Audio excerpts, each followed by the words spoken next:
You don't have blinds. Is that loud? She's the one. I'm just kidding. Jim.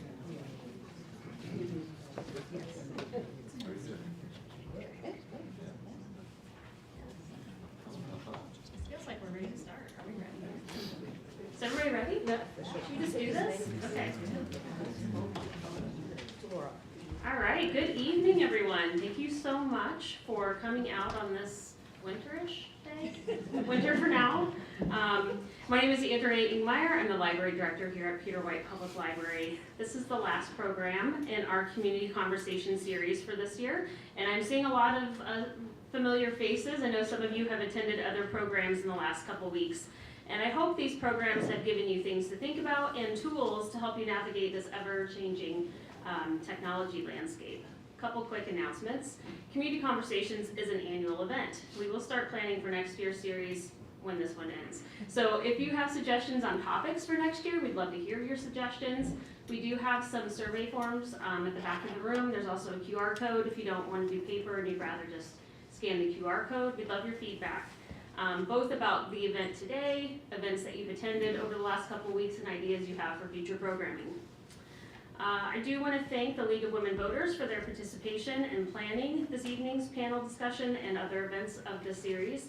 And a special thank you to Robert and Meredith Kulishek for sponsoring the Community Conversations event. Also, thank you to Sidecar Productions for helping to stream. This is actually quite complicated. It looks very simple, but when you get this many microphones together and technology, it gets rather complicated quick. So we are very grateful for their support. Without further ado, I'll turn it over to Sandy. Oh, Ruth, sorry. Turn it over to Ruth.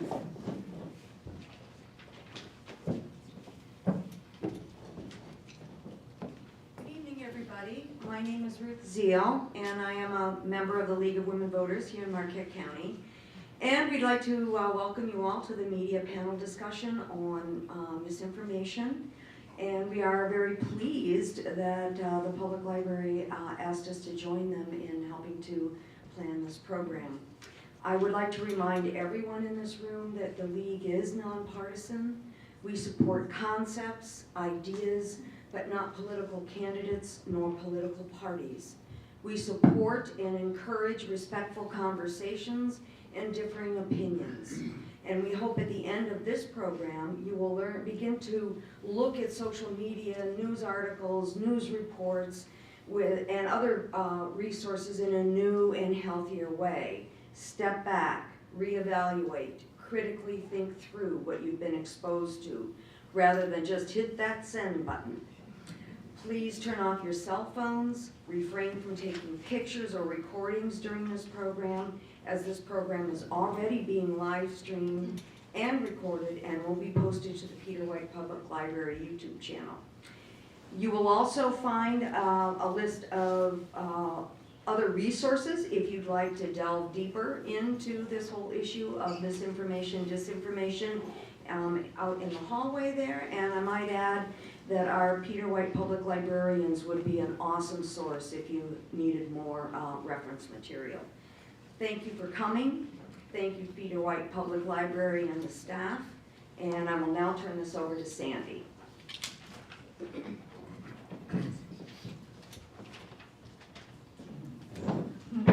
Okay, again, welcome. I am Sandy Breitenbach, and I'm going to be moderating this panel discussion, so I'm going to go over the rules first.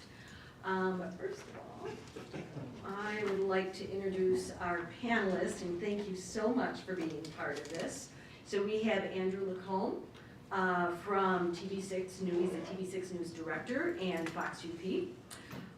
Nicole Walton, the WMNU NMU FM News Director, and Walt Lindela, network news director with Media Brew Communications. Again, thank all of you for being here.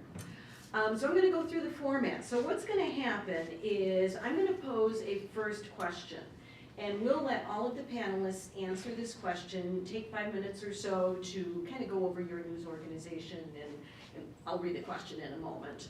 And then after that, you are going to get a chance to submit your questions. In fact, you can be writing questions out as the speakers are answering the first question. So we have the League's Education Committee has come up with some questions, but we really want to hear from you. So what we'd like you to do is, you should have received a card when you walked in. If you didn't receive one, just raise your hand. We have pages around the room, League members that are will bring you a card to write your question. So then we're going to take your card, and we have Ruth Zeal and Meredith Kolashak, who are going to take the questions and kind of vet them just for making sure that we don't have redundancy, for clarity and so forth. I'll be picking the questions up from them and posing them to the panelists. Let's see. And I'd also like to let the panelists know that you can choose to answer the questions unless somebody specifically wants to hear from one of you. And we would also encourage discussion between you. So if somebody answers a question and you want to make a comment, go for it. It'd be great. So we want it to be a discussion.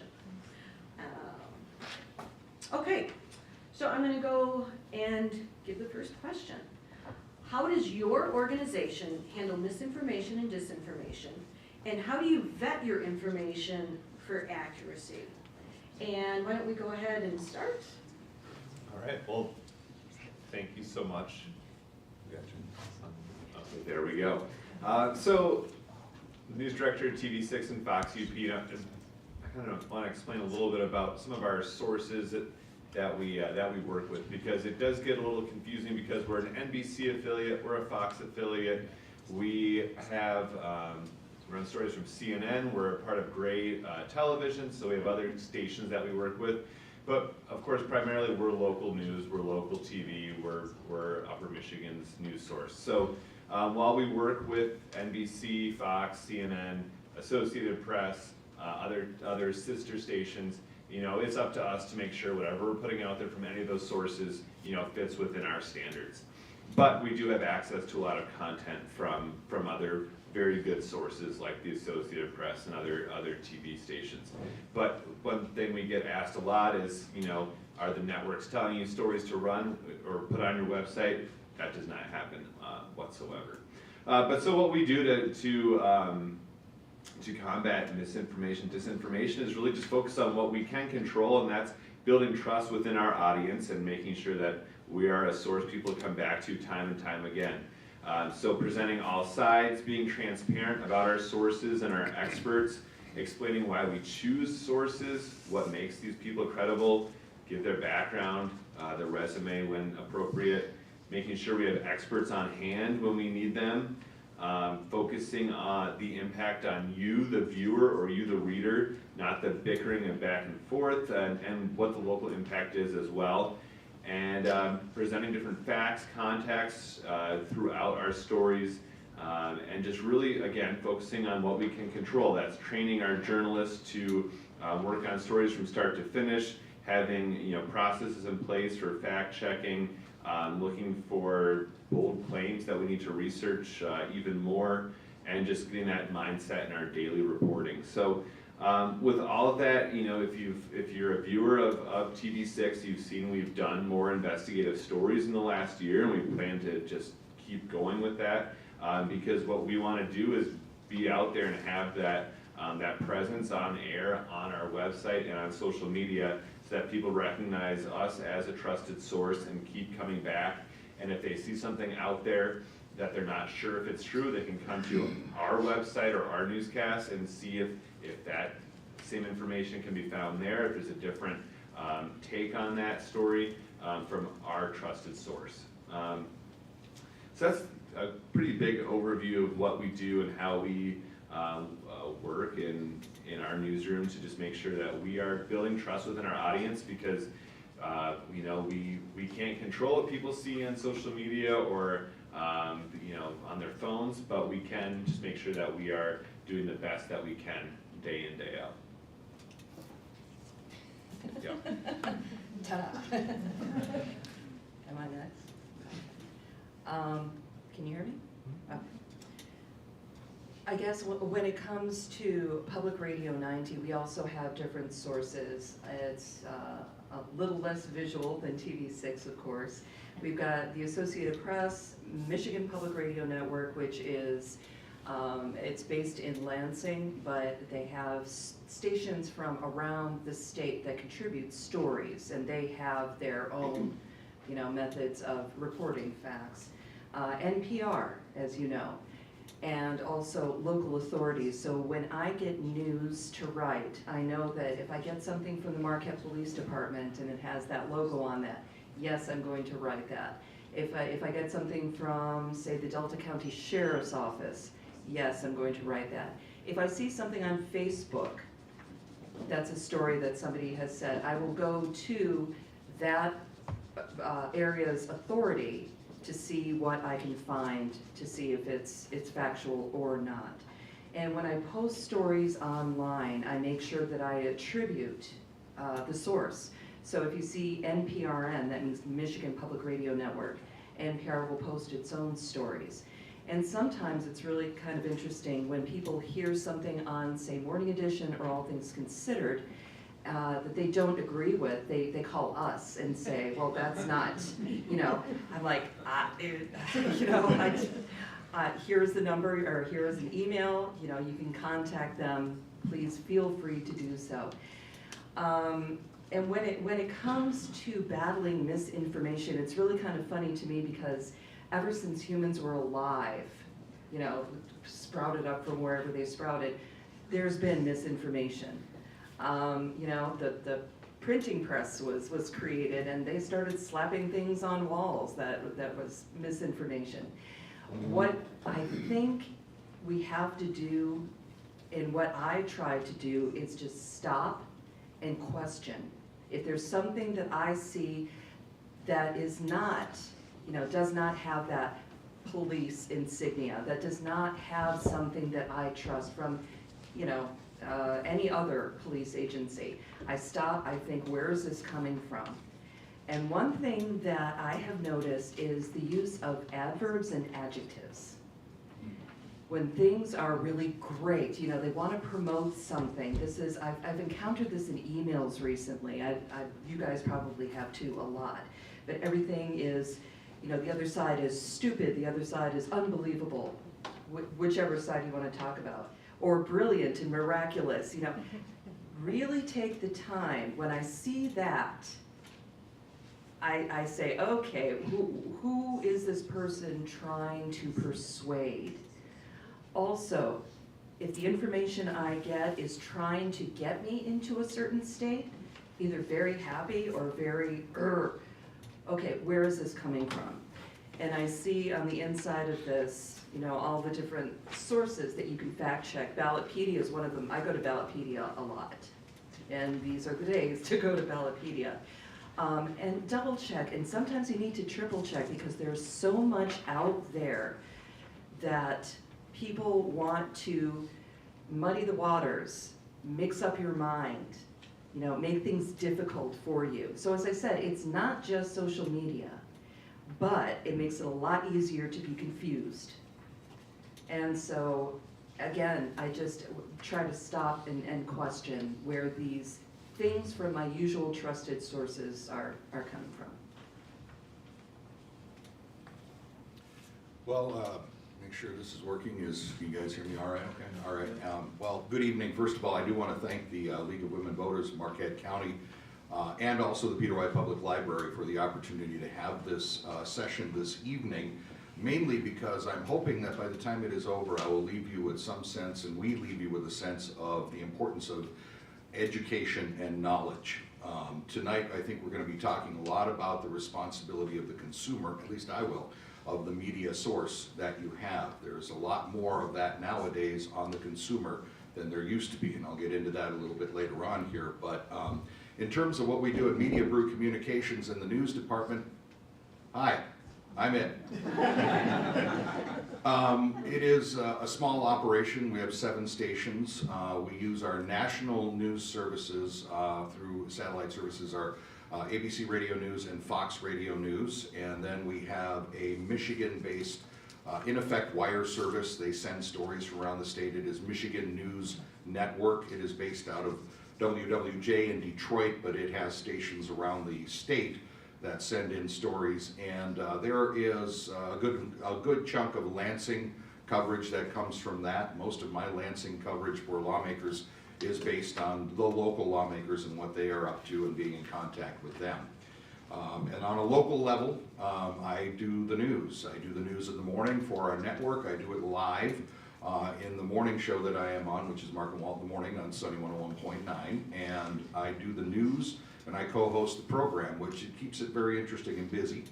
But a big chunk of what we also do on that show is interviews with newsmakers from around the state and around the community. I like to say that we do everything from the dog catchers and the hot dog fundraisers to the governor or the senators when they are available and they stop in the studios.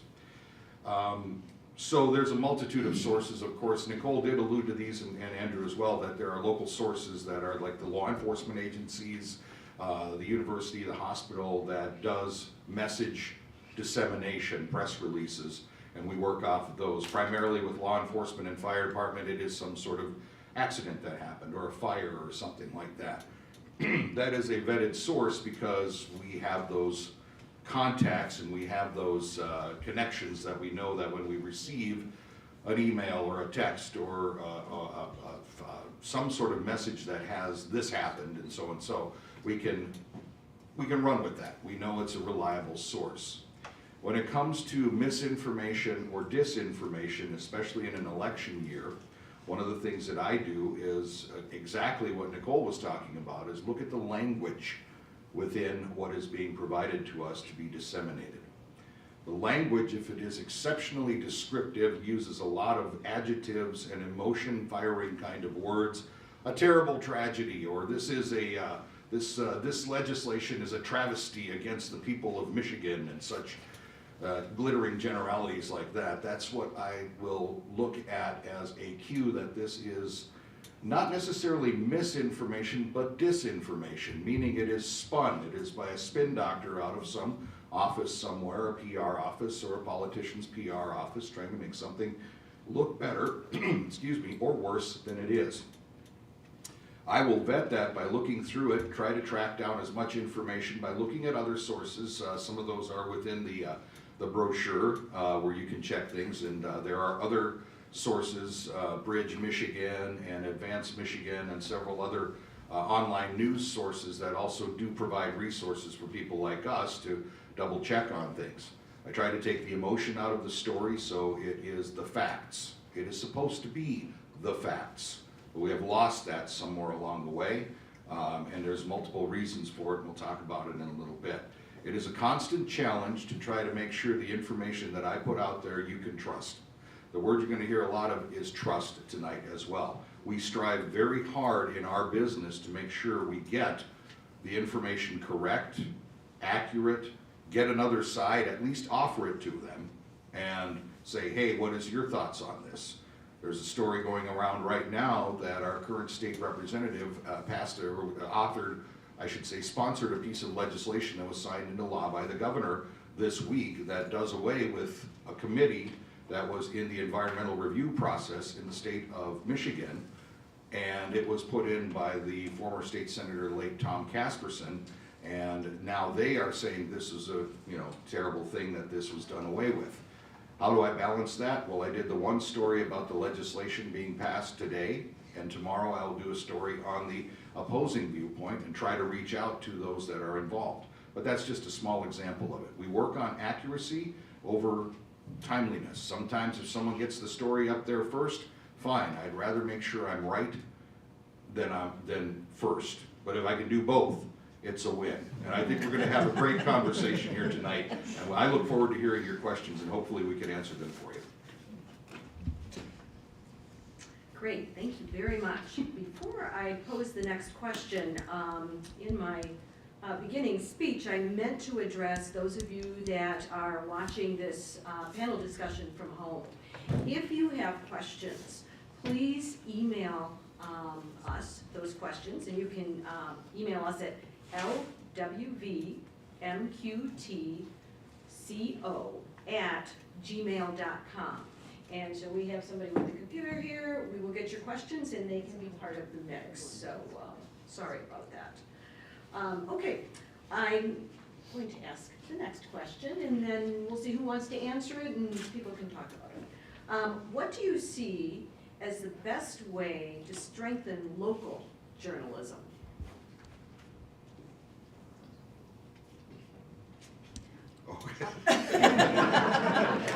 I would say right off the bat, get more people interested in doing it. One of the things is that it's become incredibly easy now to put yourself out there as a quote-unquote news source, or at least a source of information with digital media. Cameras shoot great video, you can get great sound, you can put it up on the web, and people will follow it, and they will take your word for it if you present it in a proper way. I would like to see more people, younger people, people of all ages that want to get into covering what's going on in our community, to actually formally learn and get trained in it so they understand objectivity and they understand what we're going to be talking about here with both sides of the story. That would really help as if more people were to get involved in it as a career. And I would like to add, I think to strengthen the local side of the press, first we have to combat what a bad name the press has gotten over the past decade or so. I had a friend who, during a certain point in the past 10 years or so, said that people who report the news and who don't do it the way he should be tried for treason, and that they should face a hanging. And he was serious, and I just kind of, deleted him off of everything I knew. So when you hear press, a lot of people, the first thing they think of is, they're always kind of, as Walt said, spinning things, or how do we believe them? Well, again, what he said, and I'm not just taking everything you say, I promise. Get people interested in it. I mean, I remember when you were in 8AT Media, and I'm feeling really old right now, but you were very young, And How do you think I feel? I all right.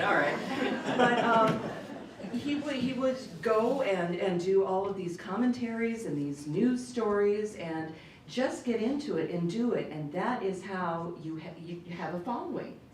Not everybody. Al Roker came up and hugged you on NBC. Yes.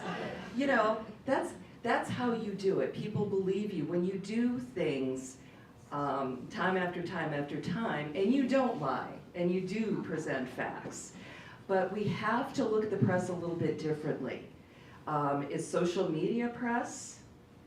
I don't know. I'm not going to answer that for you. Do you listen to Walt for the facts? Do you watch TV6 for the facts, or listen to me? What do you consider facts versus opinion? So it's a complicated question, and I think it'll take some time to really strengthen it up where maybe it used to be or where it should be in the future. To talk to both of those points about just recruiting people who want to be journalists.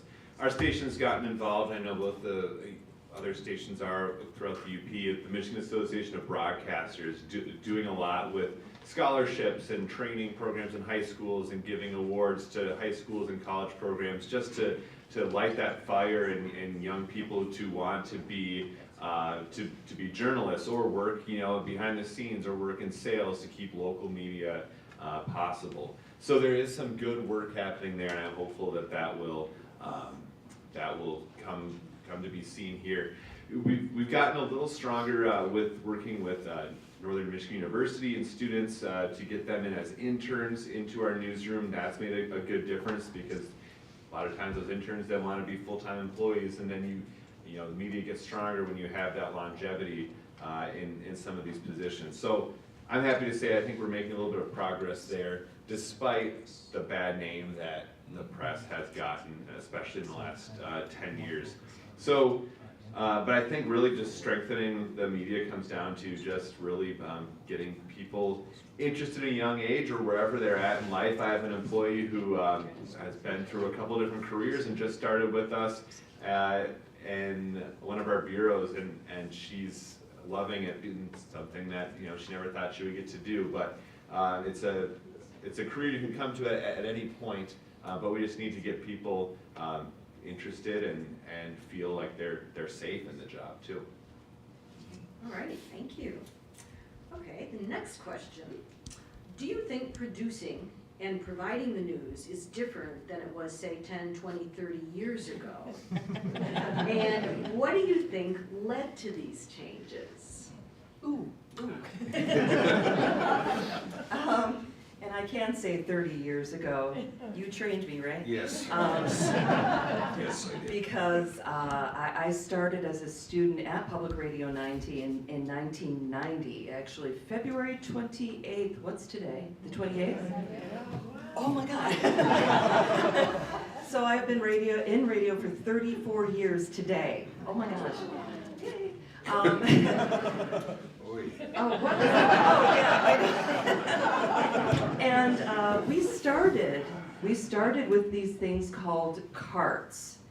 Now, for those of you who know what an 8-track tape is, and I'm sure you do. I mean, I played them when I was a kid. They kind of look like that, and you stick them in this receptacle thing, and you can play 3 or 4, whatever. So you had to chunk, play it, take it out, replace it. And then we had reel-to-reel decks when I started. And doing interviews on those is really interesting. Doing interviews with cassettes. People know what cassettes are, right? Right, okay, so we use those a lot. Now it's mostly computerized or digitized. It's completely different. I sometimes yearn for the chunk of the carts, but I have to say it's easier to get stuff to where it needs to be and to cut up things like interviews. But the amount of change is just incredible from when I first started. I'm sure you'd want to say something about that. Oh boy. Well, technology, yes, as everything has changed in life, technology has changed. We have technology at our disposal now that when I started doing this years ago, there was, you know, the idea of what we have on our phones and just the information we can gather via the internet and take photos, and the quality of all of that is amazing. And yes, I completely agree with Nicole that the technology has changed how we do what we do. The fundamentals are the same. The writing needs to be solid, the editing needs to be good, it needs to be listenable on our end of it, and for Andrew, watchable as well. So technology obviously has changed. But one of the big changes that I've seen in the time that I started doing this, and I had an interest in doing this way back when I was in grade and middle school, carried it over into a category in speech and forensics that was literally called the radio news category. The radio news category was you would go and you were given a stack of copy to create a newscast that you would then deliver. The judge couldn't see you, it was like a radio newscast, and they judged you on that and they scored you on that. And yes, I was a state finalist and made it to the championship round and all of that back in '85. Thank you. Thank you. You're a wonderful audience. So in that time, with the people that I was working with then, I learned how to write a good story. And a good story is still there, and that's the important part. But let's just think back, if you can, 20 to 30 years ago. Prior to the days of the internet and prior to the days of social media, and I will bet even those of you that may yearn for it right now can't imagine waiting all day to 6:30 p.m. to find out what went on in the world in a 22-minute newscast. Think about that. Just think about that.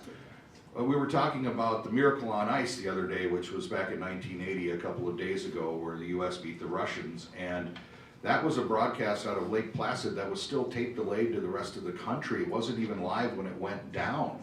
And people called each other on the phone and said, oh my gosh, they did it.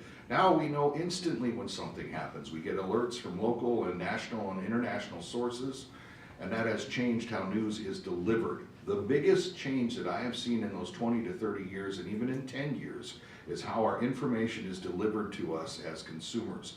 We have adapted with our styles of writing. The writing is crisper. It has to deliver the news quickly, and if we're doing some sort of text messaging send out on it, it has to be a certain character length. That doesn't mean you can't still get the facts in it, but you can't write a lengthy story. You can't. I mean, that for me, I'm in commercial radio. Nicole has the luxury of doing some longer form stories. She does, because it blends into the public radio format a little bit better. But if I have a 2-minute window to do a newscast, I try to put 4 stories in it, which averages to 30 seconds. That means you have to hit those 5 W's, which for those that you don't know are who, what, when, where, and why. Fundamental journalism right there.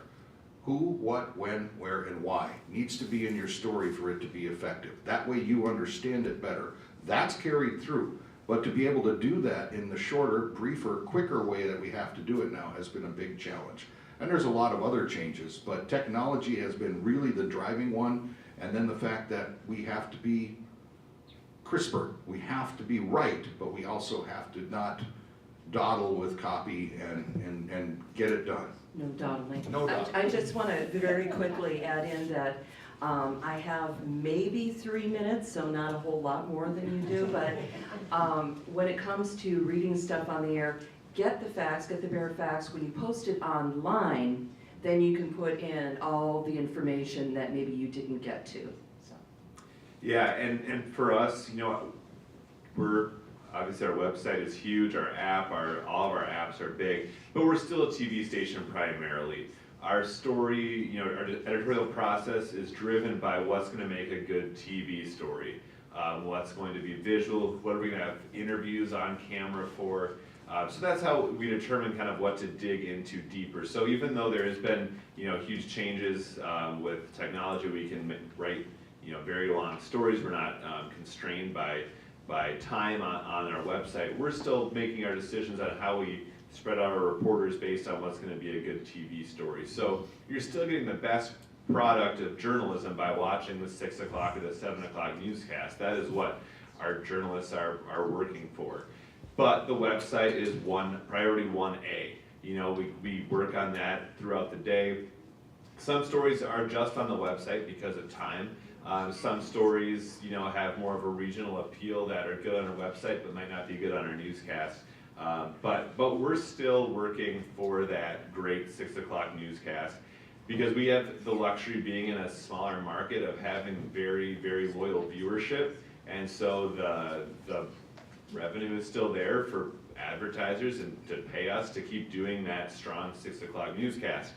So we have it pretty good that we can have that focus, whereas other TV stations have really stripped resources from their on-air product and put them all into their website because they can grow more that way. And if I may follow up real quick on that, I'm mentioning technology because technology has also increased the choices that we have for where we get our news. I'm talking about cable news networks, I'm talking about social media sites, online sites, websites. That's really the biggest change too, is you have more choices on where you can get the information you consider to be your day's news. Okay, I've been going back and forth here. Which of these am I going to ask first in the vein of what you're talking about? So this is the winner. Could you comment on corporate sponsor money influence in what the media reports? For example, noticing fossil fuels, Enbridge is sponsoring NPR. Go get them, Nicole. Rabble rouser. I guess we are a non-commercial station, That means obviously we don't air commercials, we do have sponsorship. What NPR tends to do when it comes to the news reporting is say, you know, this is the story, by the way, Enbridge is a supporter of NPR. So they just kind of put it out there. Does that kind of alter what they say? I don't believe so. I know we've got a lot of different foundations. I mean, we have different underwriters. And I know that it does not sway how we report on any given story. It takes money to operate these things. It takes money to send, you know, people over to Gaza to report from all over the world, and I understand that. Do I, as a person, agree with all of the different sponsorships? Not necessarily, but it's not up to how I feel about it. And that's part of being in the news. You have to be unbiased. You have to come across as unbiased. You can have your own opinions, and believe me, I've got my own opinions. However, I am not allowed, if you are to trust me in any way, shape, or form, I cannot say, oh, well, candidate B, did you hear about this? You know, and yell it from the rooftops. That's just not gonna happen. So sponsorships are a part of how the news is disseminated and paid for and how it survives. You may not agree with it. That's just, I guess, how the world is right now. So I don't know if that quite answers the question, but that's how I see it. Let me jump in on the commercial radio side of that, and that is, of course, we do have multiple commercials sponsors because that's what keeps the lights on for us as well. We are a for-profit business, and we have news sponsors. You know, off the top of my head, I can think of a few of them, including UPCO for one of my newscasts, and there are others. There are some law firms, accounting firms, so on and so forth. That doesn't stop me about doing a story, let's just say with UPCO, for example. If they are my 7 a.m. newscast sponsor, which they are on Sunny 101.9, it is not going to stop me from doing a story on UPCO if something's needs to be reported on, beyond the basic stuff of their, you know, preparing for spring runoff or their heat, you know, rate or whatever. If there's some sort of controversy with a rate increase, I'm not gonna put that story down, you know, further in the stack, so to speak. Locally, yes, we need the sponsorship, we need the partnerships, we need the businesses to support us, but they're supporting what I do in the news, and that is reporting on it. So if there's something that they are involved in, it's going in there. I've also been very clear with political candidates when I've interviewed them and talked to them that even if they have a big commercial buy on our station or our network, that doesn't give them preferential treatment either to get an interview, or it doesn't give them preferential treatment on how I'm going to talk to them in that interview. If there are controversial things that they have said that are newsworthy and not just speculation and vitriol as we see in politics now, I'll ask them that. They're grown-ups, they know it's coming, and we are gonna do what we do. Now, television, I'm sure you got a lot of the similar things because you're also a commercial operation. Yeah, very similar for us, and people ask about, you know, our sales department versus our news department, and very separate in TV news by design. I mean, we rarely see our sales team in the building because they're in a different area, and they don't have any influence over what we do. We have no influence over what they do, and it works very well. There, of course, there's, you know, maybe a client of one of our account executives will make a story request that'll come to us, and 9 times out of 10 it's very well intentioned. It's something that, you know, we can then bet if there is news value, we can pass on it, we can, you know, set it up on our own. So there are, you know, being in a smaller community, there is some overlap more with, you know, news and, or we report on a lot of local businesses, a lot of small businesses, because I think that's an important part of where we live. So there are some connections where you'll see, you know, a 30-second commercial for a local hotel, then maybe we end up interviewing that hotel for a story, but there's no, you know, it's more coincidence than anything. We're in a small community where those are our sources for stories and also our advertisers. So there's really no overlap. There's nothing that comes from a sales agreement that equates to news coverage. Okay, thank you. Let's go a little bit different direction, future. What is the future of local investigative journalism? I'll jump in first on that because it's been actually March 1st will be a year since we started our TV6 Investigates brand, which we had been dabbling a little bit, but what we wanted to do was just really dedicate. We try to do two big pieces a month. Sometimes they're one story, sometimes they're a series of 5 stories. But look deeply into 2 different topics and just devote resources, multiple people, lengthy time in a newscast, and dig into that. We want to keep going with that. We want to do more where we can, report on a story on our newscast and then have a lot more information on our website or on our streaming app so you can keep following the story. From my perspective, the future is just going to be more, especially in a presidential election year. I guess I would, investigative journalism, I am a little worried about it. I am wondering how many people will jump into that. I am hopeful that the younger generation will see that it is worth doing. You hear that democracy dies in darkness. As Walt said, when it comes to news, I'm it. I write it, I report it, I gather it, I post it, I read it. And it will take money. It does take money. We are not flush at public radio,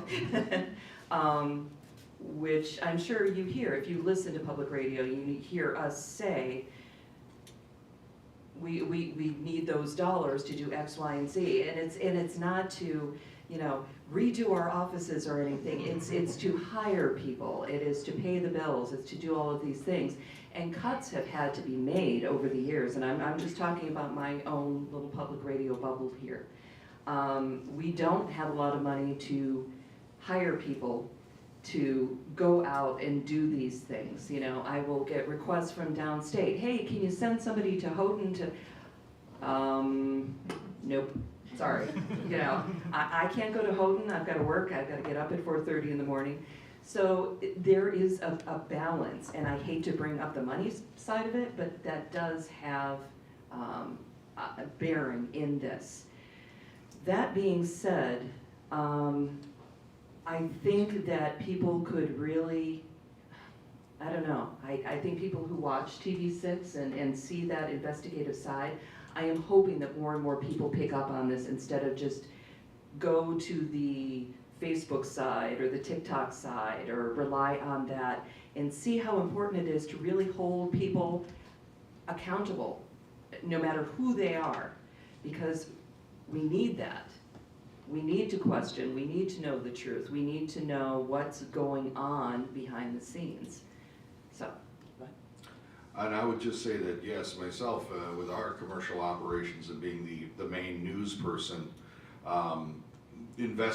so-called investigative journalism doesn't happen much. I have the luxury of a commercial radio show that has management behind the idea of doing community interviews. So when there are certain things worth looking into, something with a crime case or something, or whatever it may be, I can set up and do longer form interviews with people that are involved in it, that I can get a little more information out of it. But very rarely will I be out in the field chasing down some kind of a particular story, because I'm also just trying to get the next information together for the 7 o'clock and then the 8 o'clock and the 9 o'clock and the 10 o'clock newscast and the noon news and then updates in the afternoon. And as you're working through all of that, plus the various interview production that I'm doing, I don't really have time to do it. But it's also not been something that's been a high priority, the investigative side of things on our network. So I don't know about the future of it. I really don't. I can't say that it's going to be flourishing, mainly because I'm a rare bird in the commercial radio business. There's a lot of stations, even here in our area, that don't have any news. They don't have any kind of news whatsoever. They'll run a national 1-minute newscast or something, but they don't have any local news. They've just made those management decisions, which is not serving the public, in my opinion.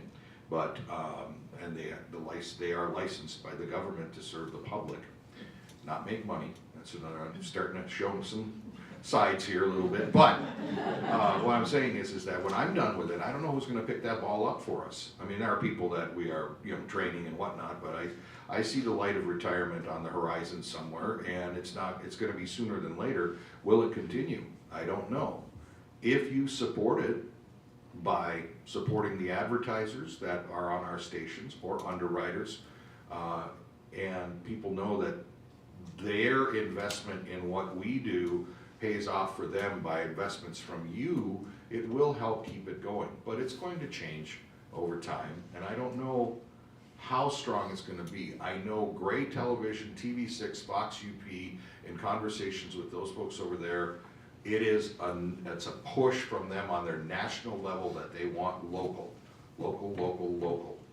We are local. Everything we do here is, we're local news. We're talking about what's happening here in our community, not even so much statewide or regional or anything like that.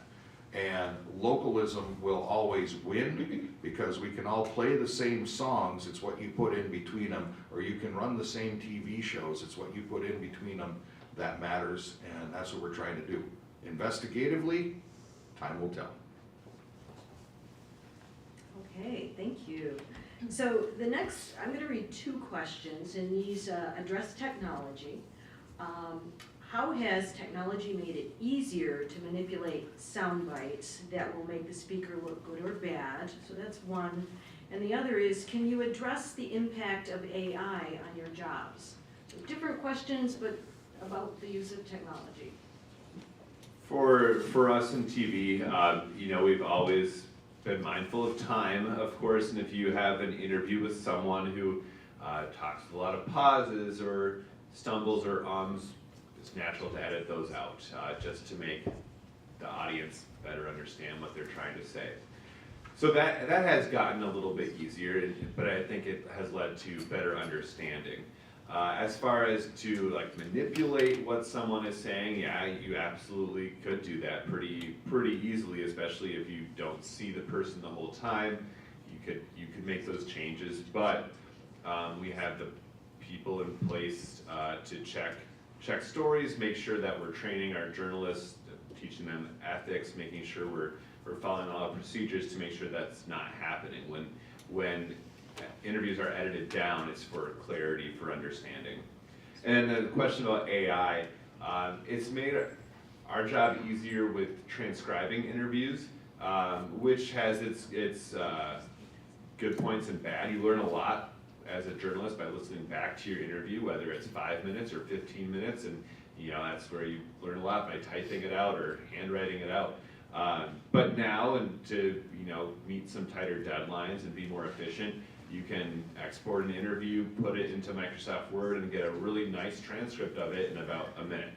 And that is helpful when you've got a press conference that you took. I mean, it helps on election night. You're grabbing a soundbite from a speech, and you want to go through that transcript. You can find it and get it on the air in a timely manner. So there are shortcuts there. We have training that we've done with all of our staff as to how to use AI, and we can't use anything that's not approved. So really beyond transcription, and then checking for some more advanced grammar, some more spelling checks. That's really it. That's what we use.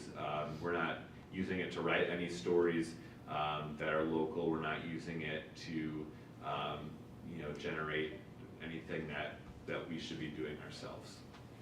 I just learned about the transcription process last week. Yeah.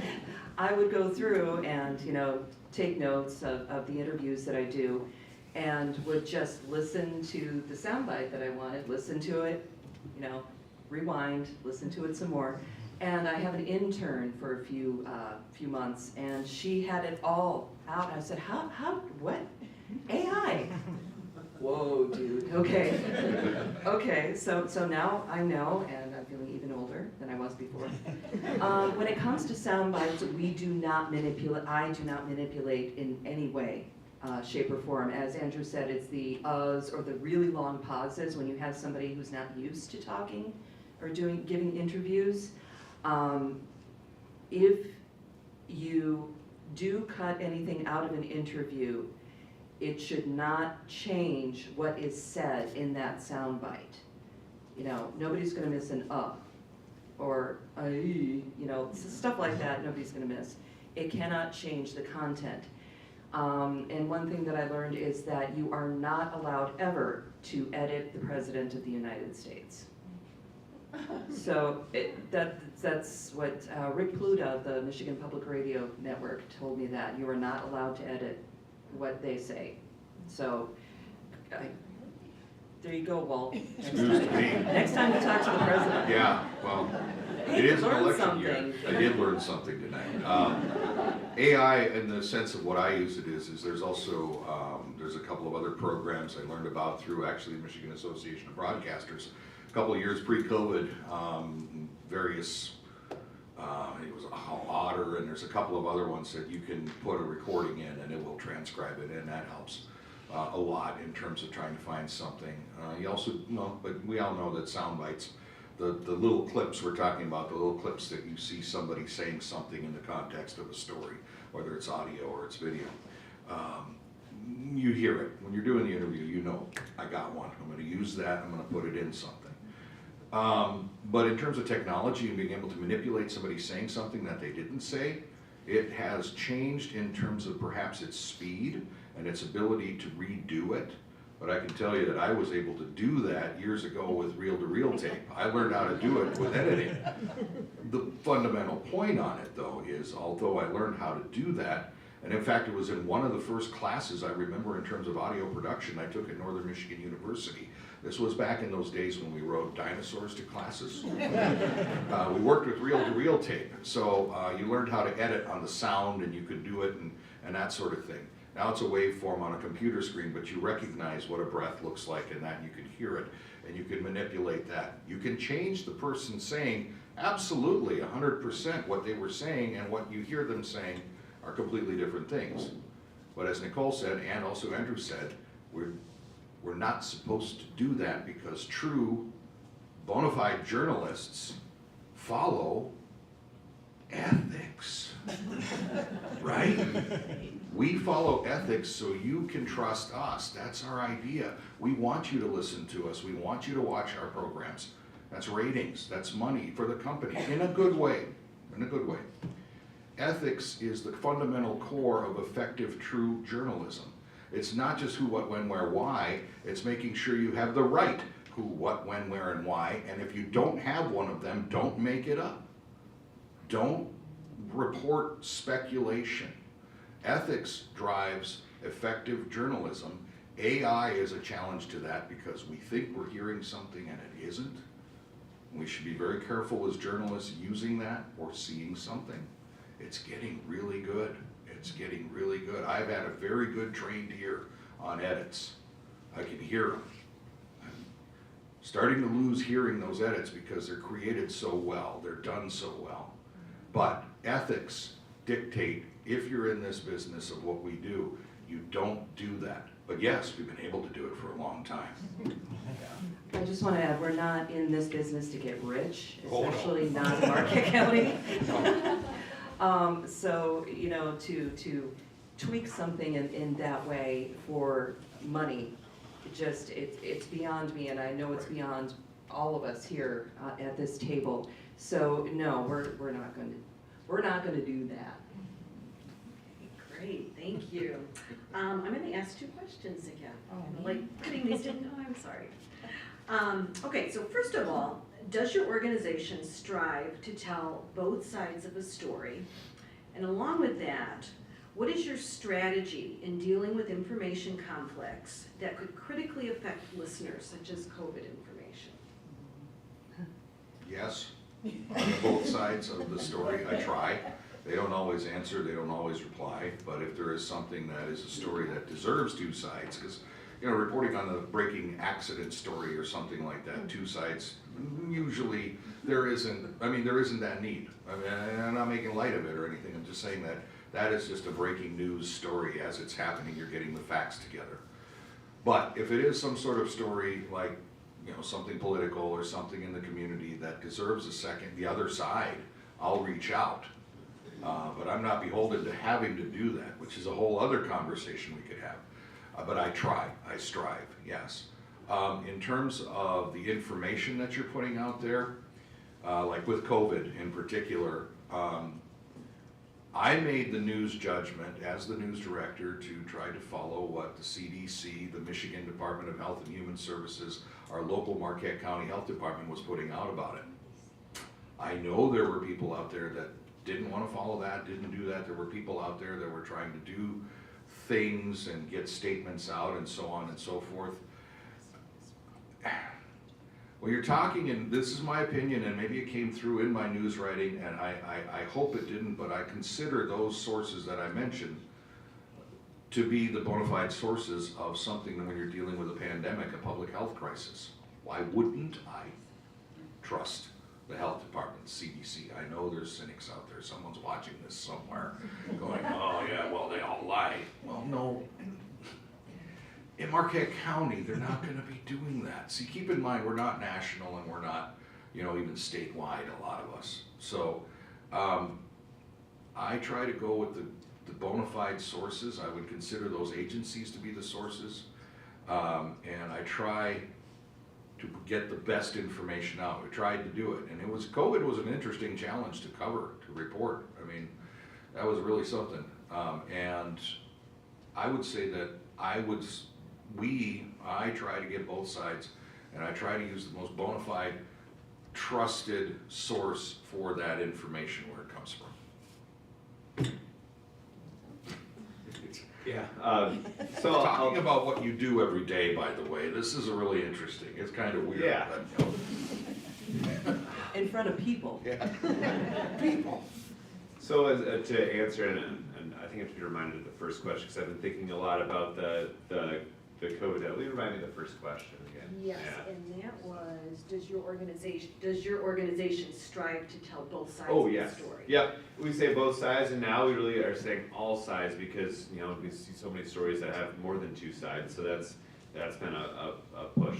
And then as far as, you know, how we handle covering, you know, stories like the coronavirus pandemic, we just rely on the experts, and like I said at the beginning, just remind people of their credentials and try not to let those stories get too short, because I think that's where when a lot of those, and we know we've got time constraints, but when you're trying to deliver those updates on an outbreak, or especially when we were talking at the beginning, remember the stories about the exposure sites, and that would really, you know, get people quite upset. But we would take that sometimes a full minute to explain exactly everything. You know, oftentimes a press release is too long for us to include everything, but those were stories where we were gonna, you know, give everything that we had to be as transparent and helpful as possible. So, you know, just relying on those sources, identifying the sources, constantly attributing the information to those sources, and then giving more background on stuff, and not just thinking people are, you know, following the way we reported it for months, because they might not have listened until that morning where they hear us talk about an outbreak or cases or deaths and not understand where it's coming from. So it was repetitive. We did it the same way every day or every week for years, but I think it was well worth the time and effort. Yes, I try to present both sides. As Walt said, sometimes it isn't possible, just time constraints. But also in stories, especially when it comes to stuff like mining or some that can be contentious, I will add at the end, you know, environmentalists say, or the CEO of the company says, you know, what, just to put that in there, because it's not always possible for me to get all sides of the story. And yeah, I figure doctors know a lot more about infectious diseases than I do, so I'm going to go for the federal, you know, the Centers for Disease Control. Johns Hopkins says such and such. And when it conflicts, usually it is conflicting with people who are not, like me, doctors, who post on social media, I'm finding. So, and there have been times where somebody has said something that conflicts with the CDC or federal health officials, and we have had to say, these viewpoints do not necessarily reflect those of Public Radio 90. And it was a big deal, but, and it was, the decision to do so was above my pay grade. I did not have a role in that decision. But it kind of just sort of highlights, you know, people want to believe what they want to believe. And it is our job to vet this information as best we can. Do we get it right all the time? No. No. We make mistakes. I posted stuff on Facebook, for those of you, my Facebook friends. I posted stuff that wasn't true before, and I have a cousin who works for the Associated Press in New York who's just like, that's wrong. And I'm like, oh my gosh, I'm a news director and I share that. You know? But we try our best. We really try our best. And I know, you know, all of us do our best to get the information out there that we know is true at the time that we post it. Do things change? Yes. That's what science is. You know, that's what health is. There are so many different kinds of COVID viruses right now that were not at the beginning, because they're always evolving, and it's really interesting. And sometimes it's like being in a rodeo and wrangling all these different cows and calves and what have you, but it makes it interesting. Okay. Switch gears just a little bit. Do you feel licensing journalists would be helpful in the fight against mis and disinformation? Why or why not? Who would do the licensing? I guess my quick answer is no, just because. No, I'm just gathering my thoughts for my answer. I guess, you know, who would do the licensing? Would it cost money? Would it be cost prohibitive to get into journalism if you had to be licensed? I just have a lot of questions about that. How would it be taught? I mean, we already have classes where we have to pay for classes to learn journalism. When we first started in radio, and I'm not sure how it was in TV, we had to get a license, which was kind of funny. I found it the other day and just sort of laughed, because now anybody can do it. I'm hesitant about the licensing thing, just because if we're going to have more investigative journalists, if we're going to have more people getting into news, I think that would kind of put the kibosh on a lot of that. But that is my opinion. It is not fact-based, it's just from this head. It's something I really hadn't thought about until I got the notes for this panel discussion. I think we definitely have our license from the FCC to operate a TV station, and our name in itself kind of, you know, we talk a lot when we're training journalists, like you are representing, you know, this brand, this company, this name. That's our license. The way we hire people and represent things, people see our work as TV6 and not so much as the individual. Well, I'm kind of in the same boat as Andrew, where he said that, you know, I hadn't really thought about licensing journalists or licensing news people, but when I gave it some thought, my answer is unequivocally no, I am not in favor of that. And the reason why I'm not in favor of that is it is destined to fail. The reason it is destined to fail is because, as I mentioned earlier, there are choices now on how you can get your information and news. And I'll give you a little bit of history. I'll try not to go too long on this, but it's an important discussion in the context of the current state of the media. In about 1934, the original Telecommunications Act was created that basically came up with the concept of how the technology of radio at the time worked, and then television. It is something called spectrum space. television and radio work on frequencies. Sunny 101.9, it works at 101.9 on the FM dial, okay? TV stations operate also on a frequency over the air. The receivers, the radios, the televisions tune those frequencies in. The concept with the spectrum was that there was limited space on that spectrum for the technology of radio and later television to work. Thusly, it was limited, so you had to apply for a license to put a radio and later a television station on that spectrum. Part of that process was through the Federal Communications Commission, the FCC, Federal Communications Commission, I should say, get that right, jeez. That you had responsibilities as a license holder, and that was to serve your community. I mentioned that a moment ago. It's the FCC still to this day looks at your broadcast license as a license to serve the community. You are putting a public service out there to your community, your city of license. Sunny 101.9's license is Negaunee in Marquette County. So we will focus a lot of times on things going on in Marquette County. Now, great concept and great idea. The technology at the time said we only have this limited space to work with. So if you're going to put something on there, you had to by something called the Fairness Doctrine. You may have heard Fairness Doctrine lately in conversations online where people talk about bringing it back because it would ensure more fair coverage of events.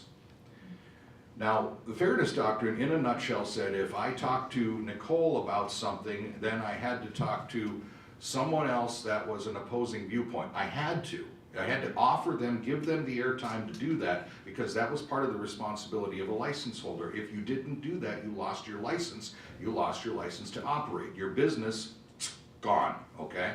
So you had to follow that. That was done away with in the 80s. I remember I was a sophomore, I think, in college, 87. Somewhere in that window, they did away with the Fairness Doctrine. It was decided that it was an antiquated concept because at the time they were starting to talk about something new and exciting called cable television. Cable television is not over the air. Cable television is through a cable delivered to your home. Fundamentally, that's what it is. And you choose to have it in your home by purchasing a subscription agreement. You bring it into your home. The programming that is on those cable channels does not have to follow the same rules as an over-the-air television or radio station, meaning certain words you can't say, you can't show certain things. Remember when like HBO was new on cable and you could see everything and hear everything? It was like, wow, this is the big deal, right? Well, you did away with the Fairness Doctrine because cable television came into play. Then ownership rules changed where one company could own multiple stations. It's a long process how they got there, but in 1996, that was the Telecommunications Act that really changed the media.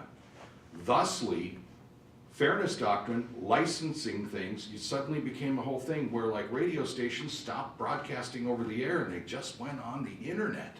And now it's commonplace. Every day you have streaming services, you have radio stations, they call themselves stations, but they're not on the air. They don't have to follow those rules. They can throw anything they want on them. Thusly, if these operations are out there, these various media platforms that deliver this information to you don't have to follow the rules, quote unquote, of the broadcast and the FCC, licensing will not work for a journalist because if somebody has a license and they don't want to report on something like that, they can just chuck it to the side and go work from one of these other sources. So it's important to remember that when you start talking about licensing of people on the air, whether they are on air talent, whether they are the news people, it's fundamentally going to fail now due to the fact that I can pick this up and go around the world with something and call it a newscast, call it information. It has changed so much, so rapidly, so fast, licensing would never work because there's no way to police it, there's no way to have any ramifications, and that simply is the way it's going to be into the future. And that's your history lesson for today. There will be a quiz at the end of the evening. That's very interesting because that was the next question. Efficiency, there you go, we'll just move through them. Time, we had it well. So. Okay, So this is a different one. Have you been contacted by public figures who have more subtly tried to influence you to include or to omit certain reporting or stories? No. Not that I recall really. We do get people who will do an interview and they'll say, oh, can I see that or read it before you air it? And we say, no, we can't do that. But, if we have any questions, we'll follow up and if anything isn't clear after when we're writing the story, we'll certainly follow up with you. So I've never really had someone call and say, don't, you're about to run a story on this, but don't do that. That has not happened to me. Me either. If you are coming in, and I ask, may I record this for future broadcast? If they say yes, well then, there you go. Whatever you say, it's not my fault if you say something that you wish you hadn't.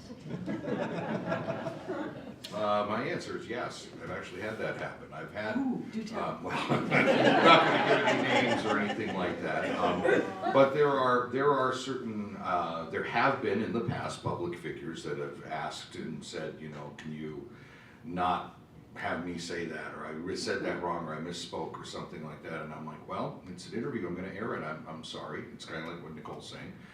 When you consent to the interview, you're consenting for it to go to public. There are also groups in our community that request the questions beforehand of an interview. And I really don't do that. I mean, I'm not, if you're thinking that I'm gonna be, a finger in your chest and, like you said this, that's never been my style of interviewing somebody. I have found that it is better for me to have somebody come in and share their opinions, their thoughts on it, and then put those out there and let you decide. But I don't provide questions. I might say, okay, like today we're gonna talk about such and such. If I get a call from like Gary Peters' office, Senator Gary Peters, there is a reason, there's something we're talking about. It's not just a little ring up, but that doesn't mean Gary Peters is like, don't say that. What I'm trying to say is there's an understanding of what your topic of your conversation may be. But yes, I have had people, prominent people, ask me to quash something, and I won't do it. It goes against what I'm supposed to be doing. I will sometimes send questions, but only because if it is something that requires a lot of statistics or math or a lot of information that that person doesn't have right in the back of their head, I'll say, what about this, what about this? And even if they, I'll still ask the question if they don't like it or if they do like it. This is what I'm asking, And I've had a lot of public figures come up to me and I've talked to them about it. Said, in this interview, we're gonna get into some stuff, and they're like, bring it on. They're okay with it. When you talk to the governor about something, they know how to handle it. When you talk to the sheriff about something, they know how to handle it. They'll give you the information. So it's also relationships and rapport with the people that you interview and talk to in the context of then getting it out to you. I want to add to something onto that. It's interesting, as I've now been, I've been about 12 years. I've worked in TV, worked with many different political offices, and everyone is different.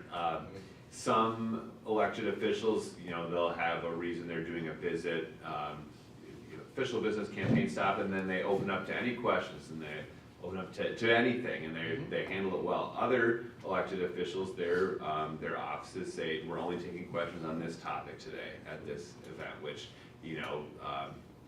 doesn't sit well with me as a journalist. But then you do have to, walk a fine line of following the rules, because then they'll pull your credentials for the next event and you won't have any opportunity to cover that person. So yeah, if you crank them off and they're not going to want to talk to you, then you can't do. I mean, seriously. I mean, if they get mad with you because you ask some question and they don't want to talk to you again, I can't do my job then of getting them in my studio and asking them something. So it's better to be respectful, but be direct when you need to. Interesting. Okay, do you see a role for the media to educate the public in how to understand science and political basics?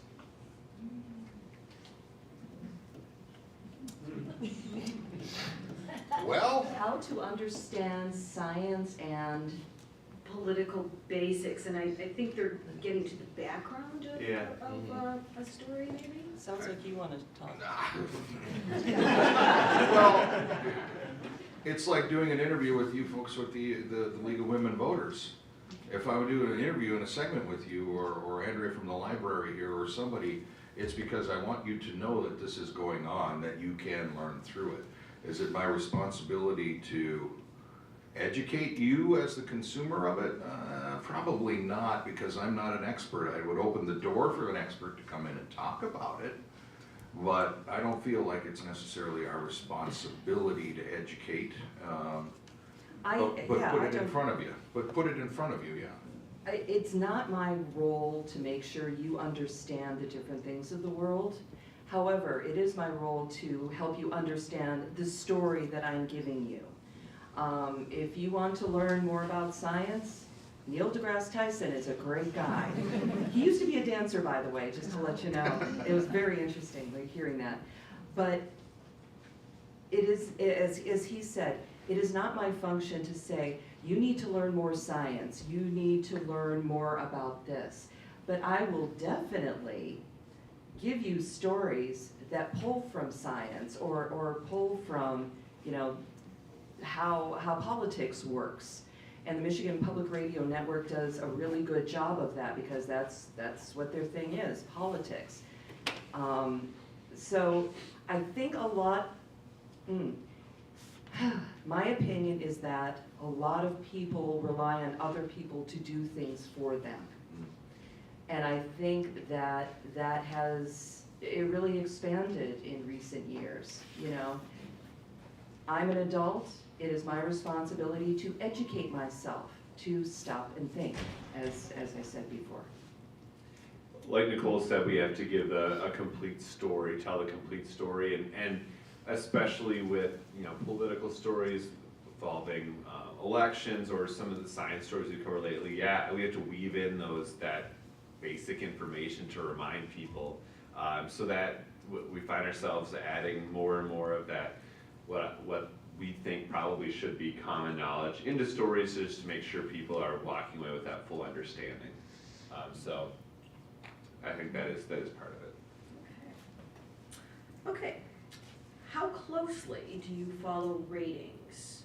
Do ratings play a role in your evaluation of job performance by the owners? Not very closely in our case, because our radio market is basically defined as an unrated market. I mean, it's so small, but I don't know what number we are technically. There are ratings that are conducted in the market, but no. If there's anything the owner is gonna get, you know, with me about that's gonna, you know, jeopardize my job, is because of just being irresponsible on the air with content and language or something like that, that I'm due to get, you know, And that never reprimanded. happens. Never, not intentionally.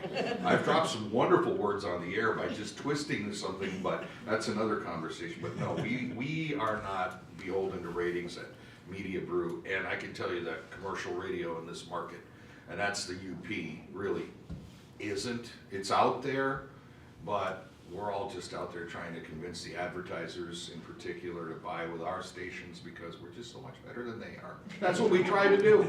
We all do it. I'm not gonna lie. Everybody says this is the best choice for you, but ratings don't drive what we do. I don't know if we have ratings. For radio. Yeah, I'd have to ask my boss. So obviously it doesn't run. I mean, we go by, can we pay our bills, basically. And my boss is the president of Northern Michigan University, you know, the board of trustees actually, but Brock Tessman is the president. He loves us. He comes down and, you know, so I'm hoping that stays.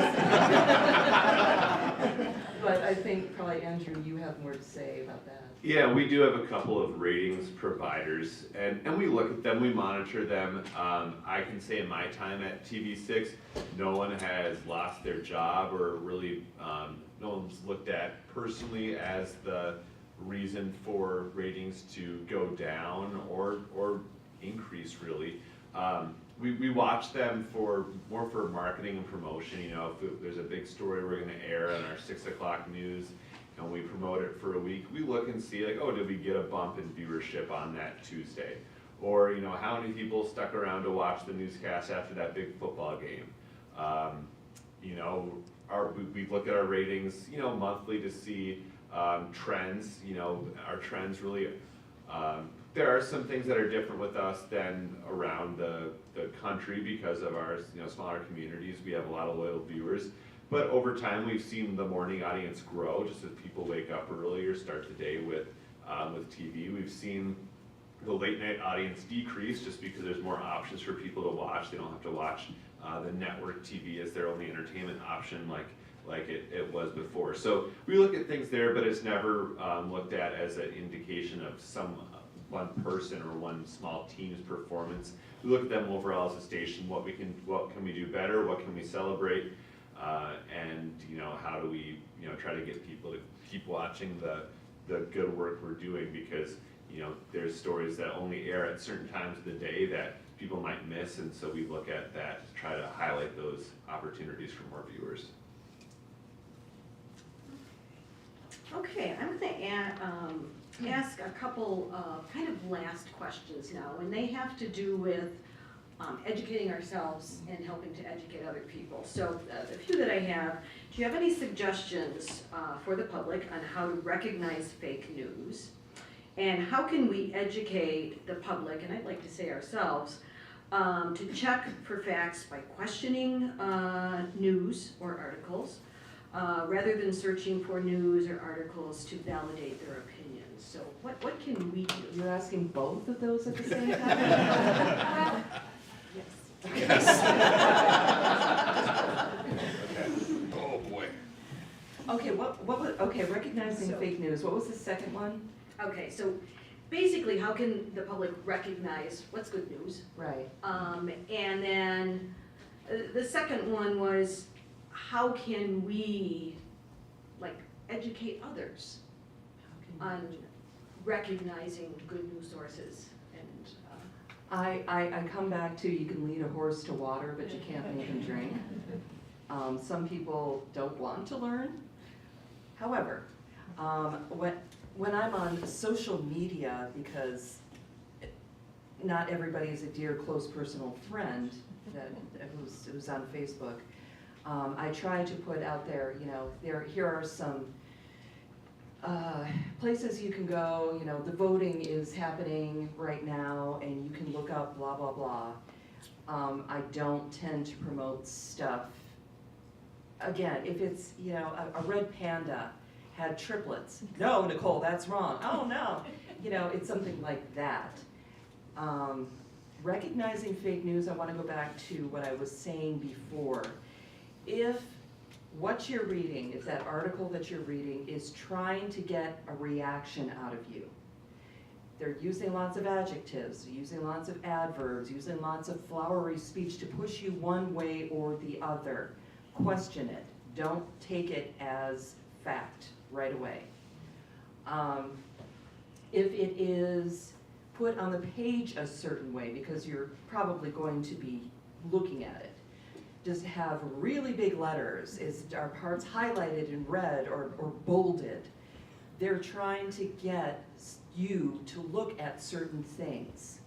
So you are being manipulated, no matter what you listen to, listen to or see. There is a certain sort of manipulation, whether it's, we want you to watch this news story, we want you to hear this interview. Some of it is benign.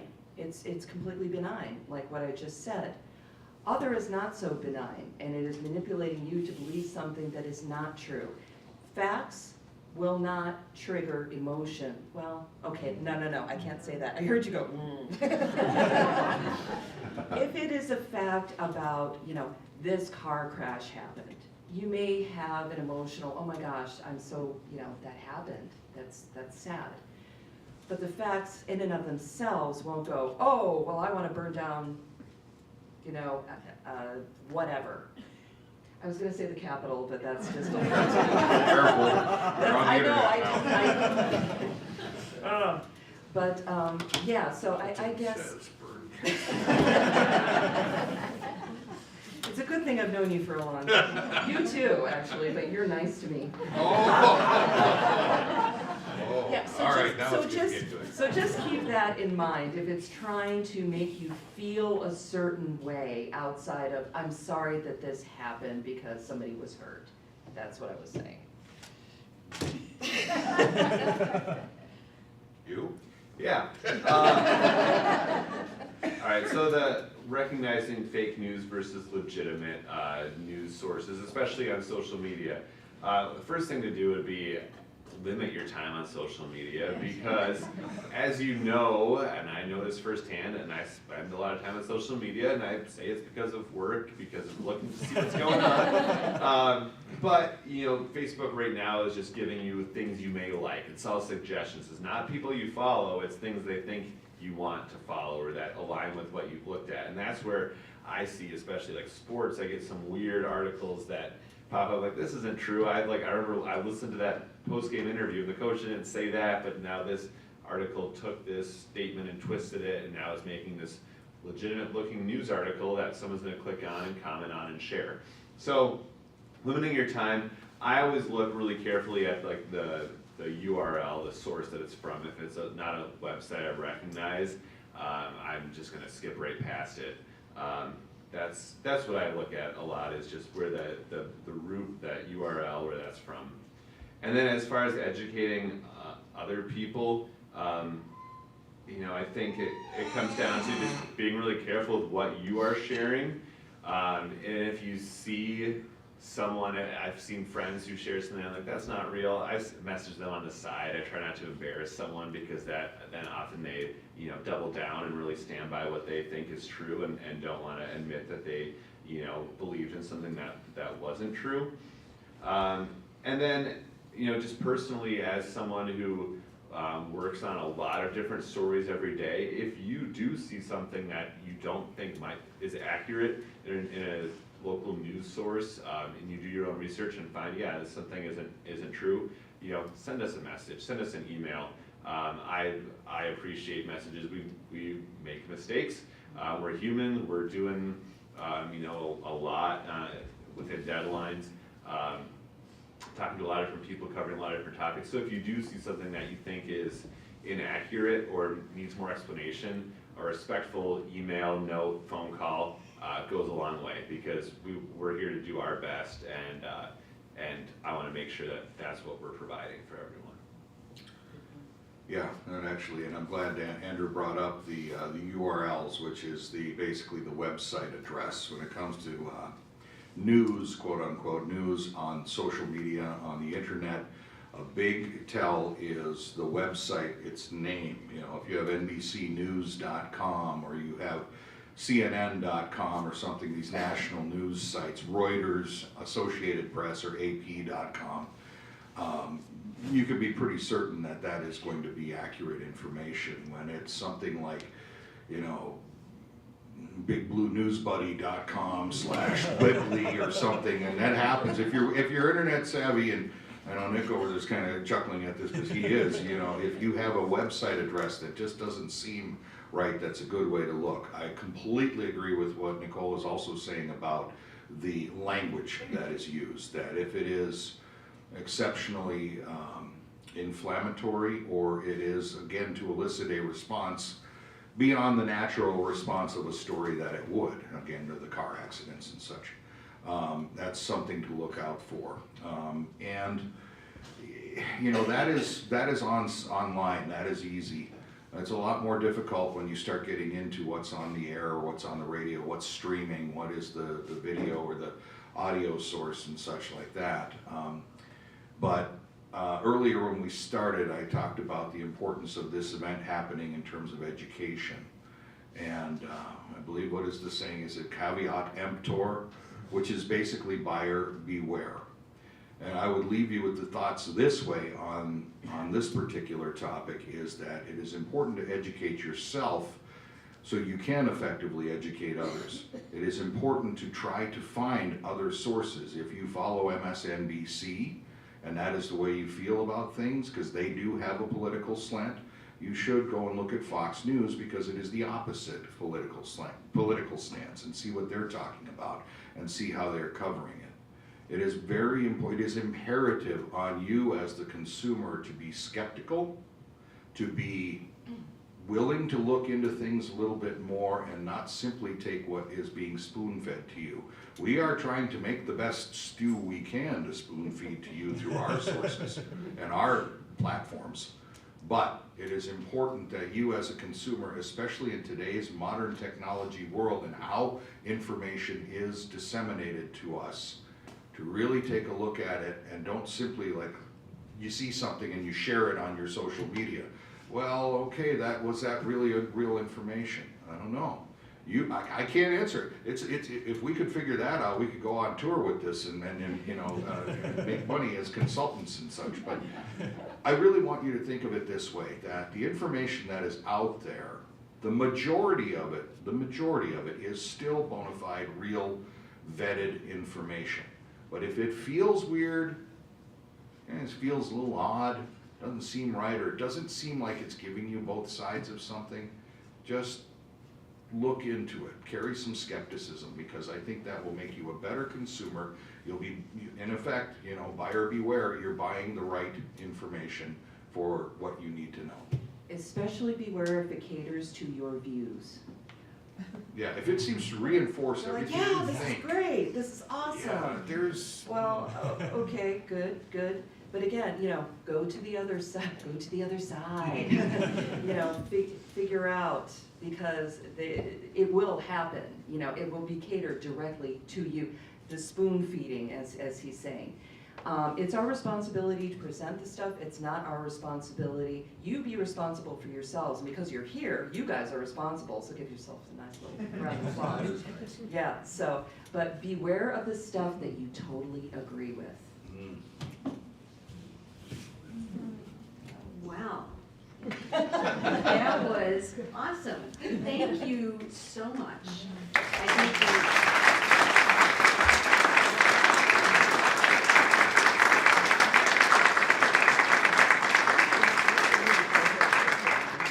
I think we have all learned a lot, and we have a better understanding of our local media. Yes, thank you for the opportunity. It was really a pleasure to be here tonight. Thank you. Okay, so a couple of things as we end the program. This program is being taped, and it will be available on the library's website and the League of Women Voters website. So you can go there to take a look. Have a link to the YouTube, right? Okay. The other thing I want you to know is, you may have picked this up when you came in, and you may not have. This is a brochure that the League put together, and inside it has a lot of different fact-checking sites that you can go to, so you can educate yourself on what you're looking at and reading and so forth. And I would like to thank all of you for coming. We were in such disarray this morning. We're like, what's gonna happen? Nobody's gonna show up, or we're gonna have to cancel. And again, give yourself a hand for being here and educating yourself.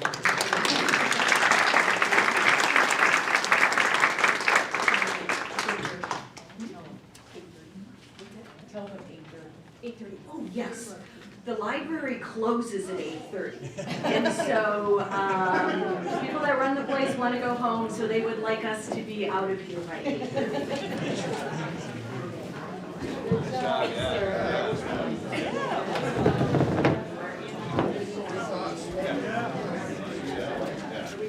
I'm feeling it.